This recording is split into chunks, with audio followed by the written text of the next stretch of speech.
And this is The In Show. And I'm your host, Gus Summers. Good to be back with you today. That's right. We are broadcasting live from our In Show studios from the Sunset Strip in the entertainment capital of the world, Hollywood. And we have a great in-studio guest, Mr. Eddie Jemison. Thank you. Oh, my pleasure. You know, what's great is, like I was mentioning to you and I mentioned to everybody, I'm a big movie guy. Yeah. So when I knew you were going to be on the show, I was like, oh, I know Eddie. I know him from Ocean's 11, Ocean's 12, Ocean's 13, The Punisher, Right. The Informant. Yeah. You know, it's and of course we're going to be talking about King of Herrings. King of Herrings, your new film. But it's you know, it's great having someone like yourself that is here in Hollywood and has been doing it Yeah. as a working actor, and you know, and and continues to do it because you're a writer, you're a director, you're a movie star. You're like, that's fantastic. I wouldn't say I'm a movie star, Gus, but sure, it is fantastic. It's a rare, you know. I'm lucky Yeah, to have made a living thus far. that's wonderful. It's yeah. Come on, you've been in some. Most of my friends we're all, and me too. We struggle, you know. Yeah, It's hard to make a living doing anything. I think doing anything in the arts. I mean, can you imagine being a writer today? How difficult that would be. yeah, Yeah. It's hard. You know, Or a you. musician or a poet. Can you imagine being a poet? You know what? That's funny that you say that, and you know, I'll think of things like that because we're talking about, you know, how you like to read and I like to read, and I think about in the old days how men would say, you know, I'm a man of letters. Sure. You know, dude, imagine you said sounds that today. creepy now. What do you mean you're a man of letters? You know, it's amazing how, again, you know, how times change. Yeah. You know, it's to find, you know, yourself, like you're saying, but in any industry, you have to kind of adapt and, you know, be on the forefront. Always, you know, you're talking about actors, you're thinking about the new technology because we're going to be talking about your film, the cameras, you know, the angles, you know, all these new, you know, ways of, you know, filming. You don't have film anymore. It's digital and, you know, so on and so forth. Yeah. You know, it's fascinating. Yeah, I'm a guy definitely who doesn't like computers. I like the old ways. Like that's why I like the studio, all this old analog equipment. You know, Yes. like old records, that old sound, and, Right. and the look of the old films. But having said that, we couldn't have made King of Herrings 10 years ago. We wouldn't have had the money, or the technology hadn't been invented yet Yeah. to use those cool digital cameras and have it look that good, and to be able to fix the color, you know, all the things that are beyond me, things that Sean Richardson, my co-director, did, the way we edited the thing. So there you go, you know, you roll with the changes, even though I don't like it. I wouldn't have been able to do anything without it. Yeah, isn't it amazing? And you look at the platforms that we have now today, that you can present your art, your work to the world, Yeah. and you know, anybody can, you know, be out there. Yeah, please. A friend of mine is an illustrator and artist, Yeah. among other things. Yes. And, you know, I remember back when we were living in Chicago, he would have to wait months to maybe do one show a year for Right. people to see his stuff, Yes. other than his friends. And now on Facebook, he posts at least one thing every day. And he's Wow. gotten so good Yeah. because he's got an audience now, and so he can show it. And every day I look for Facebook and I'm like, what's his next piece of work? And it looks fantastic. He just took a photograph of his new illustration, posts it, and there he's got an audience of probably thousands looking Yeah. at his thing. Isn't it amazing? Yeah, that's cool. Yeah. The way it's democratized art. Yeah, because you know, it's because you know, being here in L.A., you know, you go to Venice and you have, you know, your Venice artists, and you have, you know, millions of people walk by, but you wonder how many actually, you know, take a glance at your work or Right. you know, or stop. You know, but yeah, like you were saying, here it is. He posts it, and you know, all his friends, followers, and you know, boom, And got there an it inch is. and shot. Yeah. I always wonder about artists. Like, whenever I go to an art gallery, an art show, and the artist is there, Yes. I wonder, like, let's say, like a movie. Yes. You have to watch the whole thing, Right. and then you're like, oh, you've given me 80 minutes of your time. Or a record, you know, I know you've listened to the whole thing, but a piece of work, like, how long are you required to stand in front of it and look at it? I wonder what, like, does that artist feel gypped? Like, I'm not really taking this in. You're right. Right. You know, that's funny It's because subjective. yeah, it is. It is because, and then it gets to a point like you walk through the Getty or whatever, and you know you're a kid and you're like, oh, these benches are nice, you can sit down. But then as you get old, you realize, oh, the benches are for you to sit down and actually Really study it. Yeah, contemplate the art before you. Yeah, Yeah, it's that's pretty a good neat. point. You know, do you remember a film, a song, or you know, a book or art like you're describing, that really the first time that it really captivated you, like, you know, beyond that, you know, the childhood, you know, just being there, but like, wow, this is really good. You know, do you remember something? Yeah, I mean, so many experiences like that. But Yeah. when I saw The Graduate as a young kid, Nice. I remember thinking, oh my God, that's exactly how I feel. Here's someone else that feels completely out of step and confused by the real world, you know? Yeah. Because what was his name, Benjamin? Yes. He was out of school, he didn't know what to do. And the real world, you know, it just confounded him. And he was frozen. Yeah. He was just laying in that pool. That's how I felt most of my life. Like, I don't get how this works. Yeah. So yeah, that movie was very helpful to me. The kind of Catcher spark. in the Rye, Oh, same nice. thing, Yeah, you know. Yeah. There was a young guy who did not know how the world worked and didn't get it. And Yeah. that's how I felt. So those things, not only did they capture my imagination, but they helped me. I think they helped me Yeah. feel less alone, you know. Nice. I think that's what art should do at its best, you know, as well as entertain, because those are very entertaining things, you know. Right. There's a lot of comedy in both those. How Yeah. about you? Yeah, you know, you know, I was trying to pinpoint because you know, like you, I have so many, and because I love film, you know, and I was telling you that earlier, and I think one of the movies, and I remember being little, you know, so we're talking about you know, under 10. I remember seeing Rocky, Yeah. and just you know, it's a long movie. You're a little kid and you're grasping it, but I remember the ending. Mm-hmm. It never left me. Mm-hmm. You know, when he goes out before the night before the fight, and he comes back and he's in the room with Adrian, Mm-hmm. and he says, you know, Adrian, I can't win. Mm-hmm. You know, that stuck out with me because there was a realization. You know, because everyone, oh, come on, Rocky, you can do it, you can win. Yeah. You know, it's that everyone has that high. Especially at 10. Yeah, and you know, I can do anything. But then that moment really stuck out to me. And Yeah. Go on. No, go ahead. Finish. yeah, and it was a realization. I can't win. He goes, but you know, no one. He goes on and says, you know, but no one's ever gone. It was Oh, the yeah, seed. gone the distance. Yeah, Right. the little seed. What leads on later. Right. Like, well, here's the thing. You know, that's the real movie. The other Rockies can go to hell, as far as I'm concerned, because what good? That's what made that movie great. Yeah. Is that he didn't win. Yeah. Had he won, Yeah, that movie would not have you're had right. the impact on Yeah. all of us. Just the fact that he had done something he had never done, which is go the distance, right? Yes. That he got up, and he got up. You know, he stood up, down, rather. stay Stood down. up, right.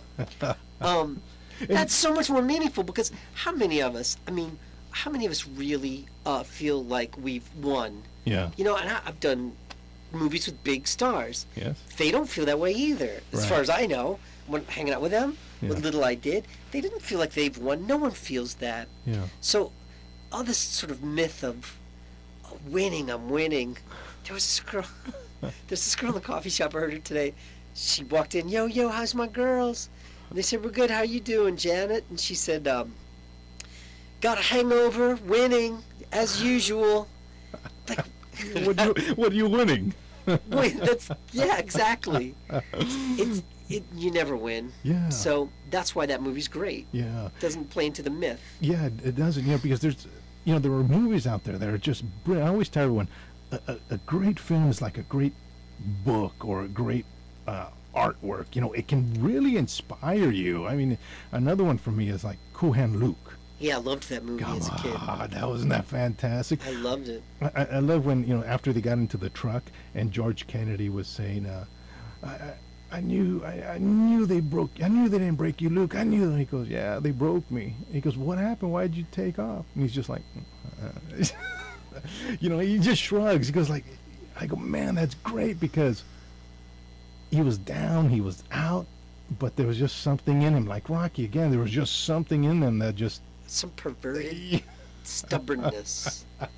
What? Exactly. I could relate to that. Yeah, because he had no other good qualities. The only quality he had was that he just, for some reason, he did not being like told to stay down. Yeah, and isn't that beautiful? And it is beautiful. And I think you look at movies like that, and there are those that that inspire you. It's like, man, what would Rocky do, or what would Luke do? You know what I mean? Because they and I always tell everyone, you're seeing a film and the actor portraying. I go, but the actor is portraying from his own experience, what it meant, what it meant on the page, and there was a writer that wrote it.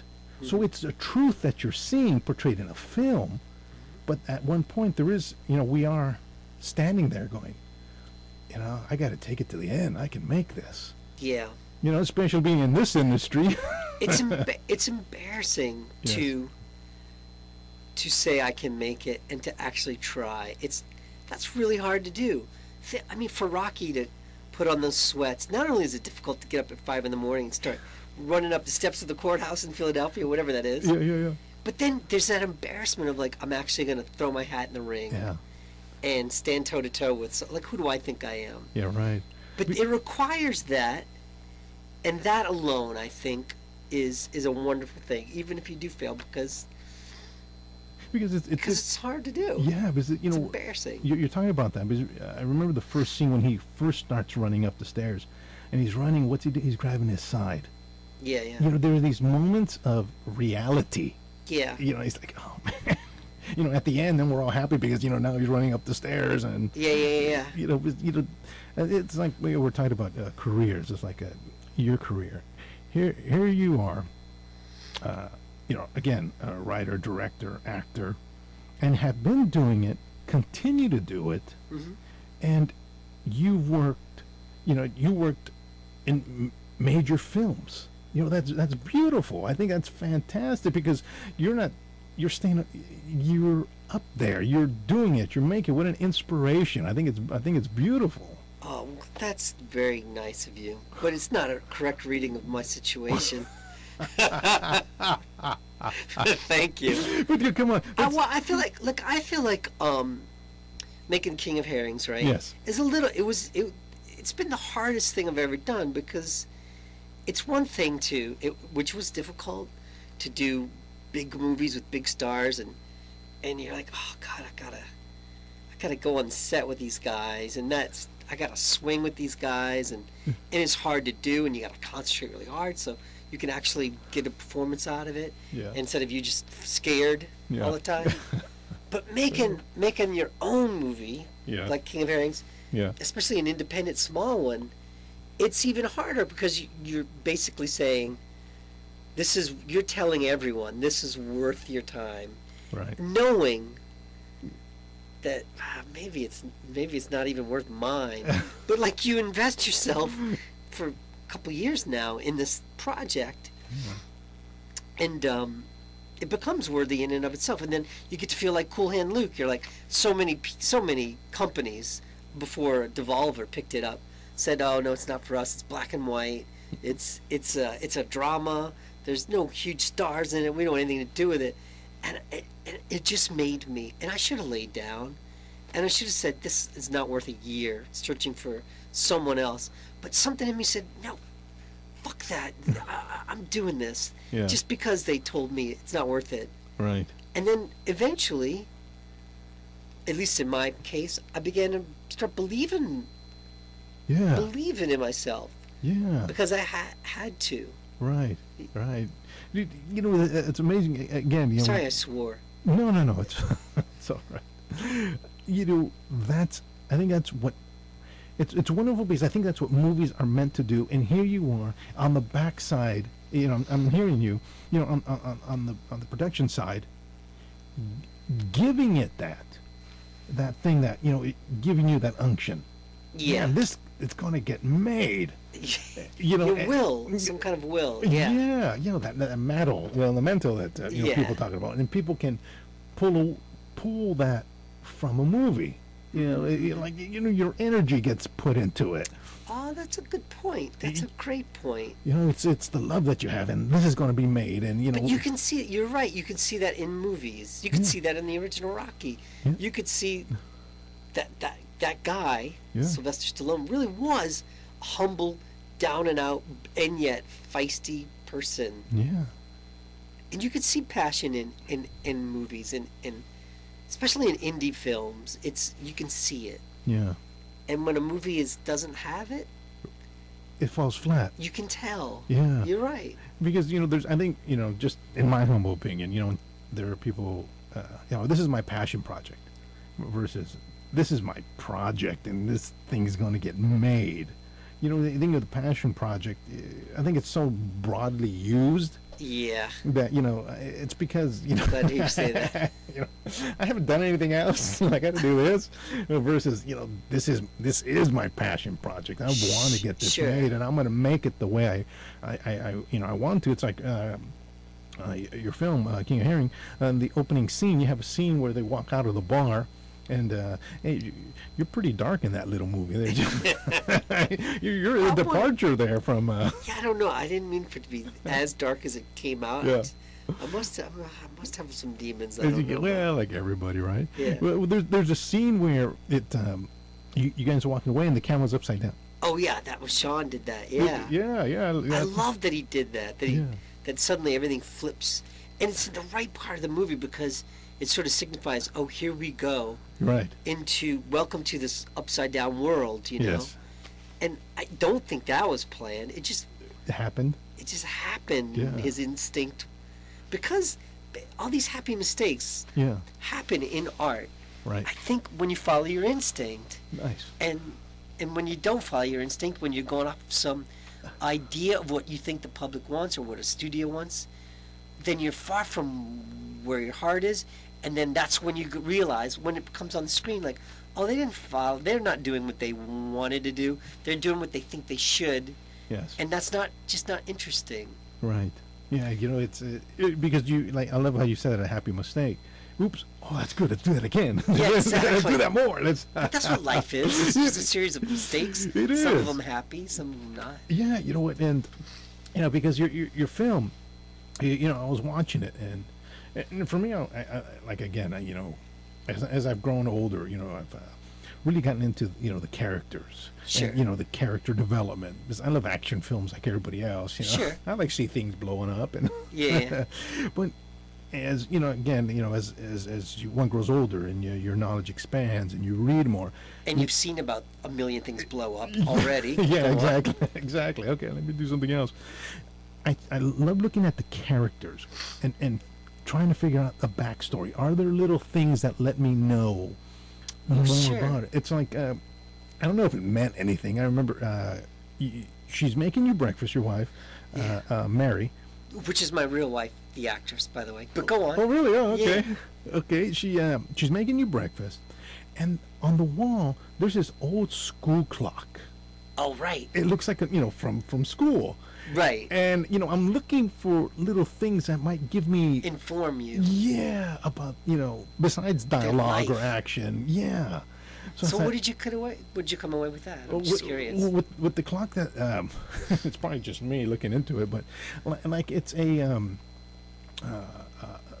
period, a look back. It was like it's retro. Yeah, it was. You know, it was. The whole kitchen is. Yeah, the whole kitchen, the whole ring, but their their marriage, how they handle each other, very, you know, male dominant, very woman stay at home. So, it Yeah. kind of led into that. So, again, I don't know if it meant anything. I wanted to ask you, but, Well, we picked that kitchen. Do you know the guy who plays my best friend in the movie? The guy who plays Gat. yeah. That's his kitchen. Oh, is it? Okay. And we're like, oh, we gotta use your kitchen because it's so retro. Yeah. It's got that old stove, the old clock, everything about it. You wore the T-shirt. Yeah. We wanted something that seemed like it could happen years ago or Yeah. today. Yeah. Something like eternal, Yeah. a little bit. Like, I don't know why, but I wanted that feel. Yeah. So other than that, that's why the clock was there, and Okay. Oh, so I did pick up on that and But- kind of that feel that you wanted to go for. but that whole old-fashioned quality, Yes. as well as the setup of their marriage, Yes. it was by sort of not really by design as instinct yet again. Yes. I don't know why I wanted that feel, but I knew I did, Yeah. and I wasn't the only one. Sean did too. We both wanted this feel, and we weren't quite sure why. We just knew it. It kind of worked with the language of the movie, which is very, I don't know if you noticed, but it's very heightened. Yes. And we thought, if it's black and white, if everyone's dressed in kind of vaguely, Yeah, the professor, he always 50s wore those look. that shirt. that it'll make Yeah. it all of a piece so that it'll seem almost timeless, or at least of a time where it suits each other. Everything Right. suits each other. I'm not describing it really well, but No, you're not wrong. Yeah, no, I got. But it wasn't by quite as deliberate as you might think. Oh, okay. Okay. Those weren't little Unfortunately. Those weren't little Easter eggs. We weren't like, give me this clock.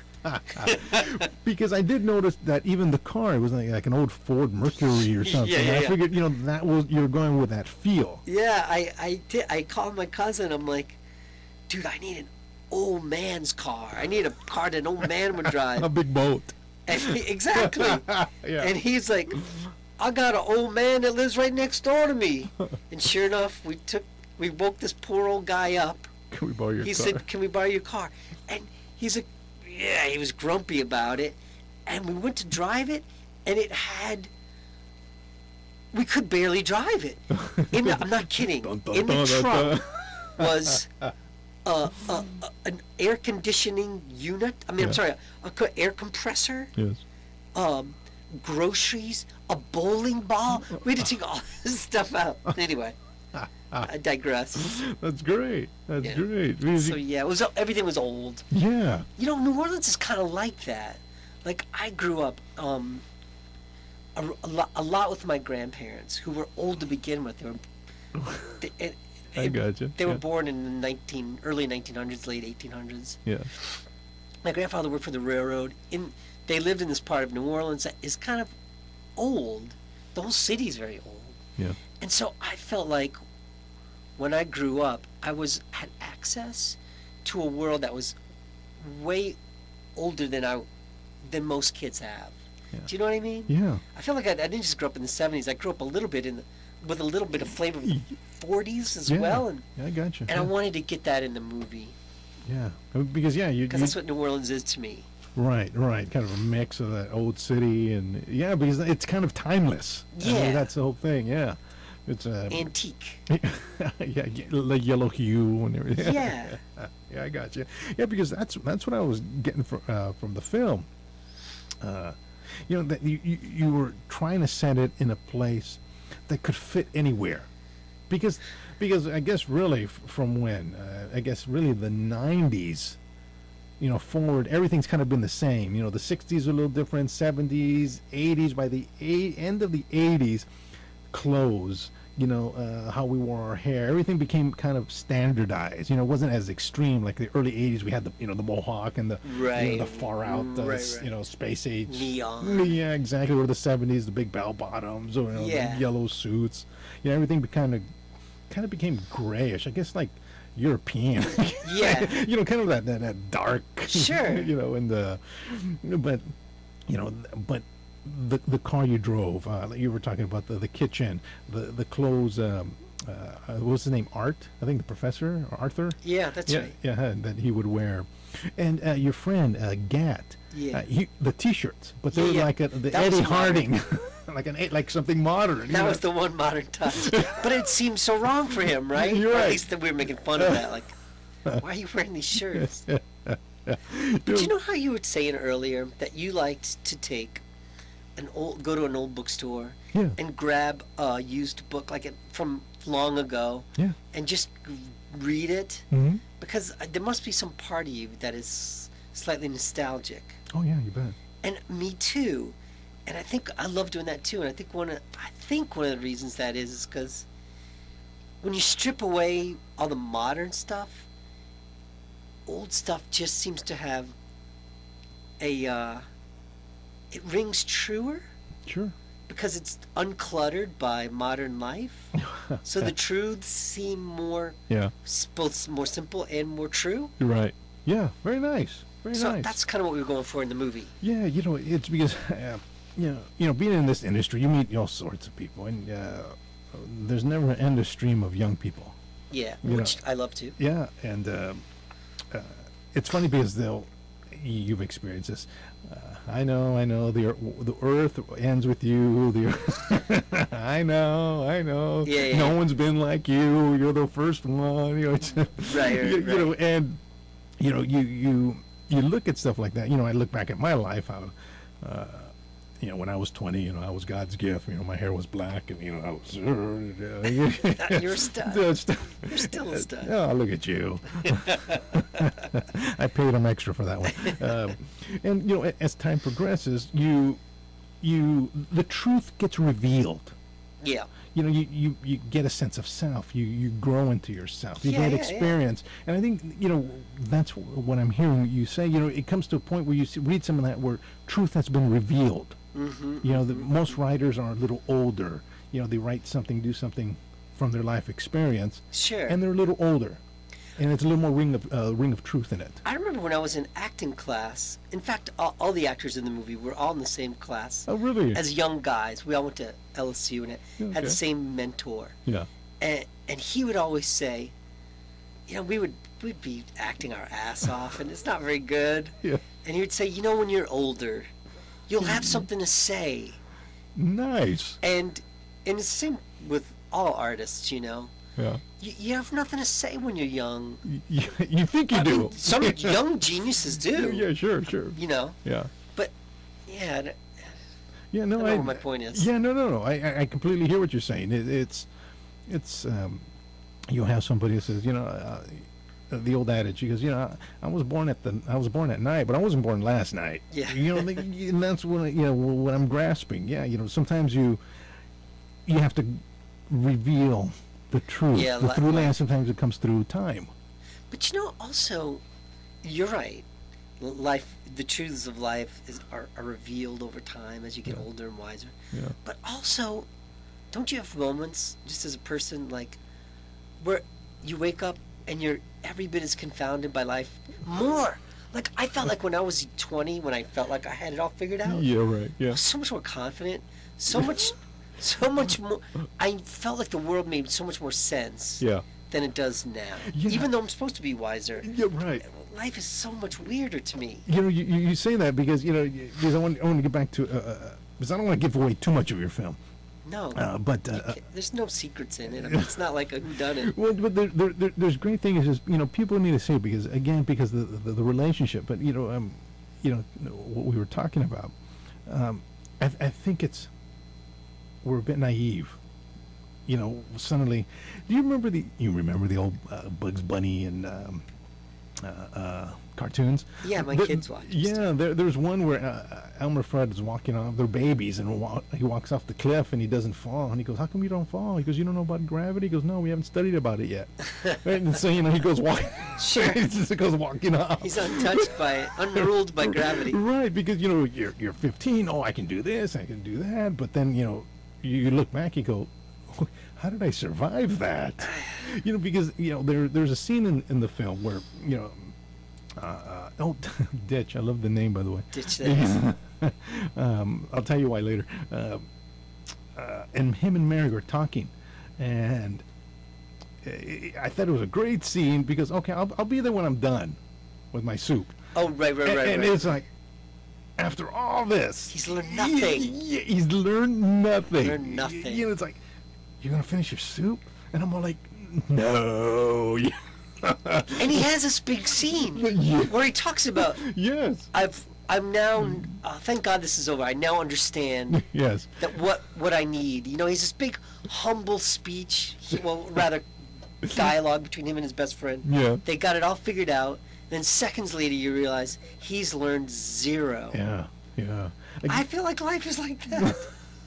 I feel like I got it. Yeah. And then bam. Boom. Yeah. I don't know anything. And you know, it's wonderful because, you know, I was looking at it, and, you know, for me, I always have a tendency to look deeper and just try to draw my own conclusions and, you know, draw away from it.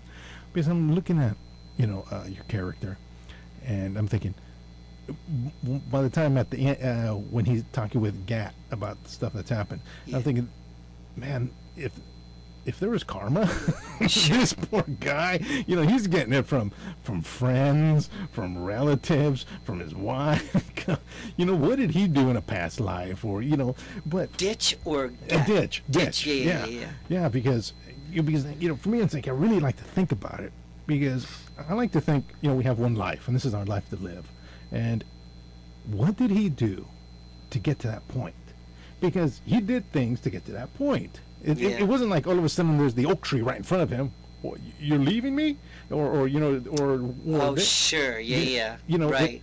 He made this happen. Yes, to He brought it on him. himself. Yeah, to him it is. All of a sudden, what happened? I don't understand. It's neglect. Yeah. He neglected the one person he should have loved. Yeah. You know? Yeah. And I find that in my own life too. It's so easy to neglect your friends that are really good to you, Yeah. and pay attention to your newer friends that are You more want to active in your impress. imagination. You lose sight of your my wife all Yeah. the time. I'm like, gotta remind myself, Yeah. oh, she's the one I should be. Yeah. Praising and Paying attention to. Yeah. But I feel like, oh God, Br- that's all figured out, and that's Ditch's problem. Yeah. He ignores the one gift he's been given. Yeah. Yeah. And I was a little like that when I was young. I spent a lot of time with the guys, Sure. just hanging with the guys, and it's because they were exactly like me, and we could relate to each other, drink beer, and Yeah. tell each other how great we were. Whereas the women in our lives, Yeah. they were so confusing. Yeah. Right. So just ignore that. You know what's funny is it's you get to a point where it's like you know, talking about women, because literally, yeah, you are two different species. Yeah. But in my opinion, very lovely and lovely to figure out and try to, you know, especially the ones you wise. love. Yeah, that's wise. You know, and it doesn't relate just to, you know, a spouse. It can be, you know, just even a friend or someone else, like you were saying, who you've been, you know, away from. But Yeah. you know, spending time with those that, you know, that care about you, like you were saying, Totally. I mean, which which Ditch was, but you know, his priorities were. he neglected her. Yeah. And that's worse. Like, people talk about, like, was Ditch abusive? And he was worse. What's Yeah. worse than abuse Yeah. is neglect. Yeah. I think that hurts a person, especially a very sensitive person like Mary. Yeah. And women, you know, right now there's this sort of thing going on with women, like they're not paid as much, and we're finally paying attention to that, and Right. women societally have been neglected for a long time, and then sort of we blame them for when they have to speak up really loud Right. because they've been ignored. Yeah. I'm getting off on another tangent. No, it's beautiful because it relates, because you have Ditch. What's funny is that Ditch is my nickname. It was your nickname? It is my nickname. Yeah. So when I heard, I No way. yeah. How was that? Why were you called Ditch? I'll have to tell you later. Were you laying face down in a ditch at some point? No, complete opposite. But Okay, all right. it's funny because when I heard it, I thought, are they saying Rich or Ditch? You know, I kind of. That's a weird And then, coincidence. yeah, it's like, it's actually Ditch. I go, oh wow. I don't think that's a common nickname. No, it's not. So that's so weird. Yeah, and so for it to be your character's name in the movie, it's Wow, like, what a great coincidence. I love that. yeah, so we got something in common. That's cool. What what I liked about it was, like, he has a sister who, is involved in his life, intimately. He knows his wife and knows his friends and everything that happens there. So he's not void of people who care. Yeah, or that could. Yeah. Yeah. Because his buddies, Gat cares for him. They're hanging around. Leon, he cares for him. They're friends. And, he's more friends with Art, right? Art? Yeah, the professor. The professor, yeah, more friends with him. But and Augie. Yeah. Augie, the diner guy. Them, yeah. Yeah, his sister, his wife. So he has, these people that care for him. And so, for me, as I was watching, he goes to the track, he goes to the hangout, the club, he hangs with, he plays cards, does all this stuff. I'm thinking, wow, where did what happened? Why does he ignore all these people that love him? Yeah, exactly. What and I know you wrote it, but did you just draw from things that you read, movies that you saw? Yeah, because he's an interesting character, and he's aggressive, and he's caring, but then he's not. He cares, loves his friends. He ignores his wife. He's aggressive and gets, threatens Art. He's this complex character who I would just love to, have you turn into Ditch, and so I can analyze you. Okay, I'm going to take a shot at it. I haven't Okay. given this any thought. It's a great question. It's a great question. I think as a kid, I ignored the people that loved me most, my family. Yeah. I think I was always embarrassed of my family. I was always looking to get away from my family, which is really weird that I would go home and make a movie in the house that I grew up in, Right. and using my mom helped me so much, and Yeah. so my whole family has. Yes. I think as a young man, I thought it was uncool to be. I didn't want to be a mama's boy. I didn't want to be a family man. I Yeah. wanted to be alone against the world, an artist against the world. Yes. Some myth took hold of me. I understand. Does that make sense? Yeah, no, perfectly. Do you think that goes with the movie, or am I just saying that? Yeah, no. I think those are themes that. They cripple you. There are many things. Yeah, here we go. Diving into a little bit of psychology. Hello, this is Fraser Crane. I'm curious if you relate to that. Absolutely, because I remember at Tower One, like I had told you earlier about Sean Connery. I remember seeing Sean Connery, thinking, man, he's just so cool in James Bond. Man, to be that cool, to walk like that. Yeah, think about it. In every movie, every damn movie in the world, is the cool guy the guy that goes home and is nice to his wife and kisses the children and states like, we got an exploding building here. You gotta come help us solve the case. You know what? I promised the kids I would watch the Muppet Show with them. No way. So we're fed this thing that the loner in America, whether it's in art, books, movies, the loner, the guy who stands alone, is the cool guy. Yeah. And it's bullshit. Yeah. It's funny because in everything will relate to that. I remember, it's funny because I was telling you, I love film, television. Laverne and Shirley. Yeah. This is back 77. Back then. Lenny, Michael McKean. Yeah. He got in a fight with Squiggy, right? And we're not friends anymore. Blah blah blah. And so he goes out. They're wondering where he's at. And he comes back. Laverne, Penny Marshall's in their apartment downstairs, and she's talking to him. What happened? We got in a fight and blah blah blah blah blah. He goes, That's why I am the lone wolf. Oh right. Do you remember that? And he's wearing this jacket. Lone wolf. Yeah, he goes, I'm the lone wolf. He's going on. And he goes, that's why I even got it on my jacket. And he took his jacket off and showed her. And she goes, Lenny, this is Lone One. not lone wolf. What? And so, she kind of talked him back. You need your friends. You need your people to Right, care yeah, about yeah, you. yeah. But that lone one, it's kind of funny because he wanted to be the lone wolf. When it's Sure, lone yeah, yeah. one, it's misspelled. It's Right, right, right. But there were always things, as I watched film or when I read, that you realize that you need others. You are not, an island unto yourself. Yeah. You have to have, a companionship, someone who, come on, you can do it.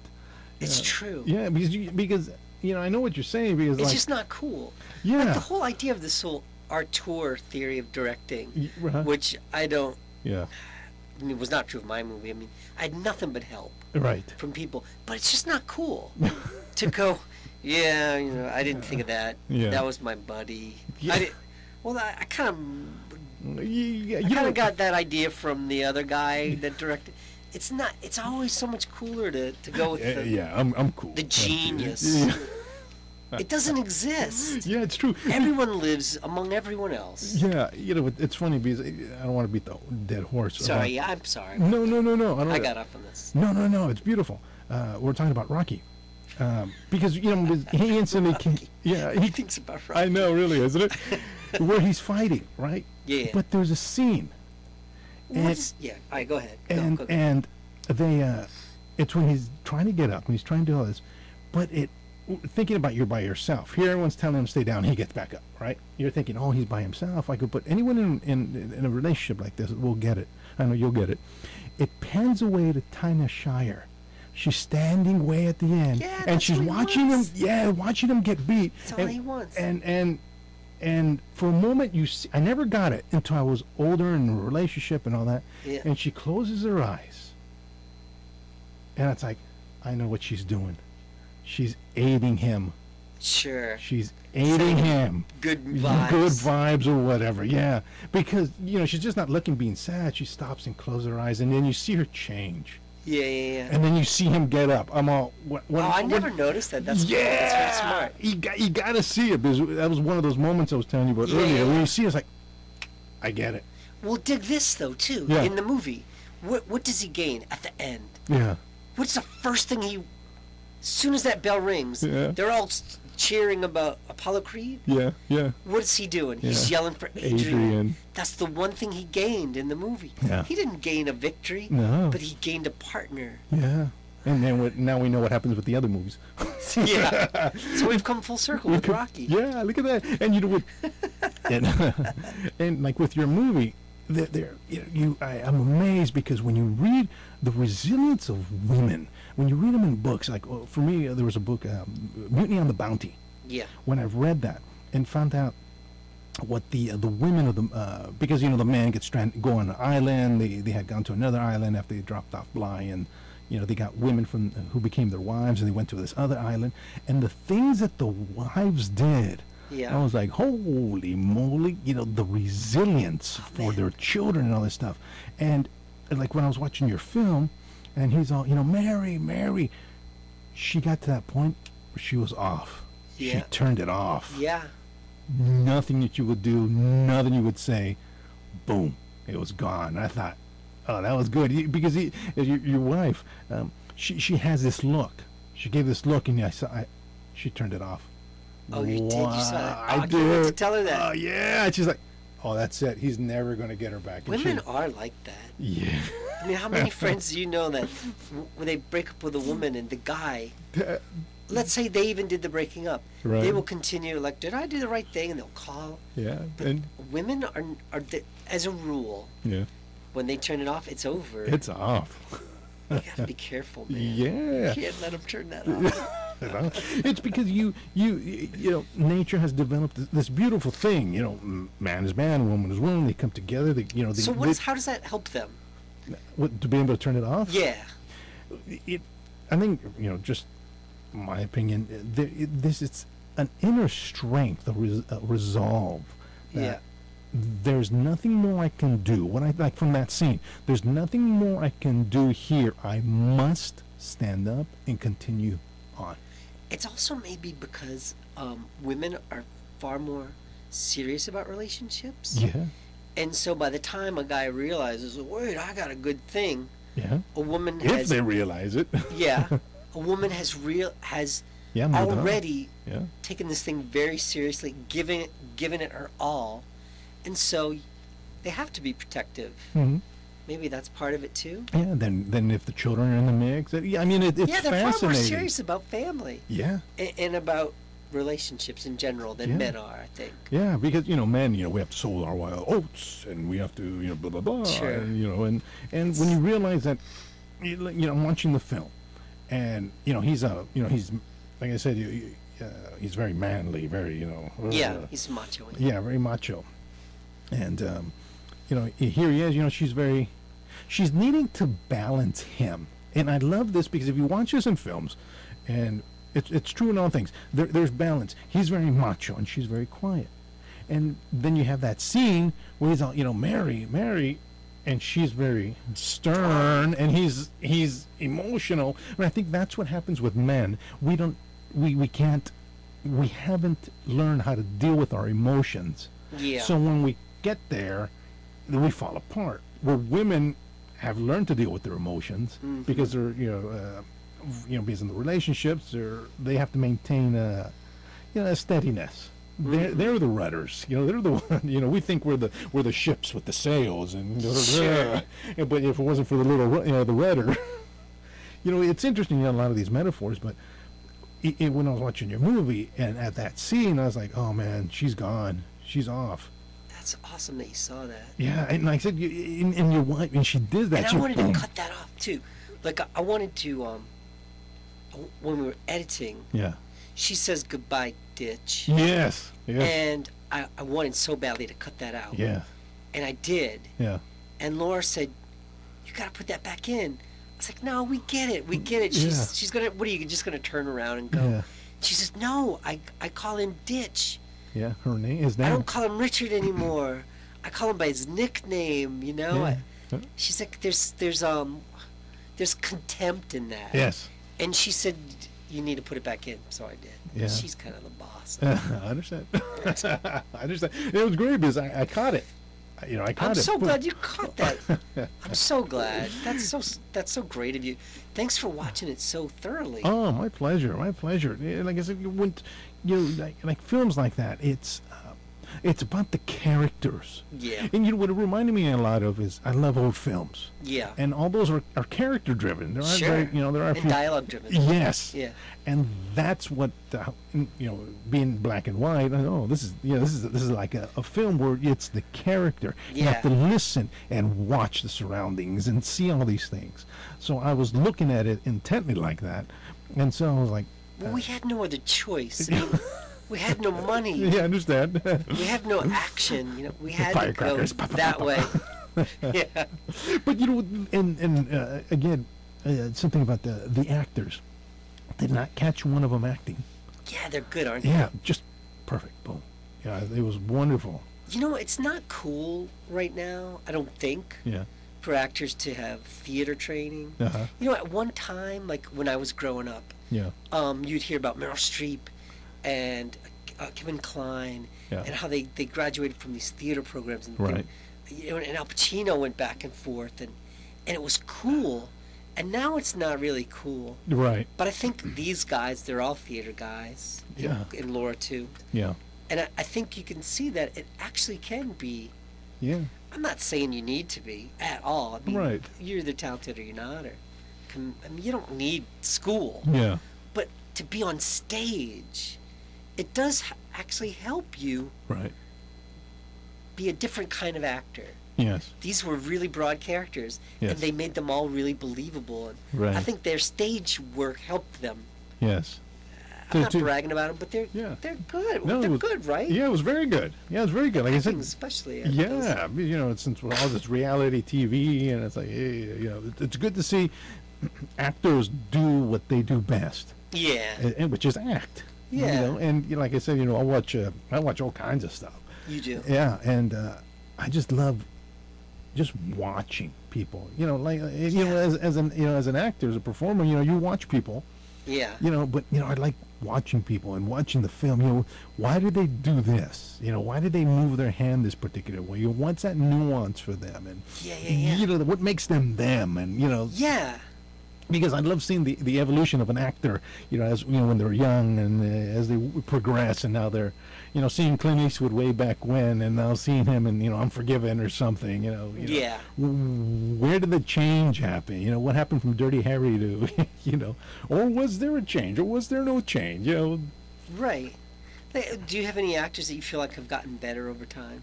Oh wow. Paul Newman did. Oh, Paul Newman was great. He wasn't so great when he was young. He did. He got better and better and better. I think there was a guy that, Paul Newman was fantastic. I did. Like, did you ever see? Oh, sorry, go ahead. No, No, please, no, go ahead. What was that? The Verdict. Oh yeah. Like the Paul Newman of The Verdict. Yeah. Versus the Paul Newman of Cat on a Hot Tin Roof. Like that dude can act. Really act. He got to the truth. Yeah. Where when he was young, he was young. He was a stud. Yeah, and there are some actors that are like the same or will change. For me, like Al Pacino. Yeah. In Devil's Advocate, he's different from Bobby Deerfield. Yeah. Or Serpico. Right. Is he better? No, he's just different. He's at a place where he can experiment. Yeah. And he can do his hoo-ah in Scent of a Woman and let it be his trademark now after 20 years of being in the movies. Yeah. But in The Insider, there was no trace of that hoo-ah guy. Yeah. And all it was so cool. Like it was a young guy's performance in his body. I don't know if that makes sense. Yeah, no. The young Al Pacino kind of came back. Yeah. Like he's great. Insomnia. I don't know that film. Insomnia. It's with Robert Williams, and he has to go to Al Pacino has to go to Alaska to investigate these murders. Oh, okay. And he has to deal with with it being daylight for 6 months. So it's affecting him. Yeah, and so it's insomnia. But there was a movie he did called 88 Minutes. It's people didn't like it. I liked it, but there was traces of not just his acting, but things that were happening in the movie. Again, the character. And it's like, I think you would enjoy it since Oh, I think I would. Yeah. Yeah. There's not a thing that Al Pacino doesn't do. It's not interesting. Yeah. Right. But that, we got just a few more minutes. I want to give you a chance to mention any social media that you got going. Facebook, Twitter, for your film, for yourself. Oh, okay. So King of Herrings. Right now it's on iTunes. Nice. Apple TV. It's on Cox Cable. It will be on Amazon and Google Play, I think, in February, coming up. Yeah. And if you want to see it, just go to our website, www.kingofherrings.com, Nice. or just go to iTunes and type in King of Herrings. Beautiful. And Thank you. How about yourself? Twitter, Facebook, all those? Oh, yeah, I'm on all those things. Eddie Jemison. Beautiful. Yeah. Beautiful. Thank you so much. Oh, my pleasure. It's again, I love I love film. I love talking with actors, and like yourself, your career's still going, and it's still evolving. You're right. Oh, absolutely. You're Come right. on, you've been at it for what, almost 20 years now? Yeah. And look at you. Look at the films. I mean, come on, you're in The Punisher. Come on. a comic book hero. I remember the first Punisher with Oh, you do? Duff Lundgren. Sure, yeah. You remember that one? Yeah. I'm not embarrassed to age myself. I tell people I remember seeing Superman in theaters, Star Wars in theaters. Yeah, I did. I saw those. Yeah, in theaters, yeah. I mean, fantastic. I mean, those great movies. Those were two great movies. I mean, it's Superman 1 and 2. Come on, Terrence Stamp as Zai. Terrence Stamp. You remember that? Did you ever see The Collector with Terrence Stamp? No. You got to see that. It's 1960, 61. Yeah. He plays a guy who, it's two people the whole film. Yeah. It's almost like Misery. Yeah. He kidnaps a young girl, to force her to fall in love with him. Interesting. Not to have sex with her or anything. Yeah. And it's a great Oh, character. interesting. If you like character movies, Yeah. Terrence Stamp The is a Collector. young man, and he's great in it. Oh wow, I gotta check that one out. And Eddie, I've had a blast. Yeah, me too. You know, It's a pleasure. Thanks for coming in and sharing your films, and congratulations on this one, and looking forward Thank to King of Herrings 2, or Thanks. however that works out. I want to give a quick shout out to Linda Hayda too, for connecting us Oh and yeah, everything. yeah. Lynn connected us. Yeah. That was great. Yeah, I think it was fantastic. Again, Eddie, appreciate it, and Thank you. Thank you, absolutely. Hey, well, this is Gus Summers, and you've been listening to the In Show. We had in-studio guest Mr. Eddie Jemison, and we've been talking about his film King of Herrings, and you can find that on anywhere. You can go to their website, www.kingofherrings.com, and find out where you can view that film. I know it's a great film. I've screened it, and wonderfully character-driven film, and I know you would enjoy it. Of course, visit us at theinshow.com, where you'll be able to see this interview and catch up on everything else that we're doing. Of course, remember, every Monday, where I do our In-Show Celebrities, where I talk to you about some of my favorite films and actors. And of course, look for us on all those great social media sites, Facebook, Twitter, YouTube, LinkedIn, Pinterest, Flickr, all those great sites. And of course, as always, ladies and gentlemen, Gus has left the building.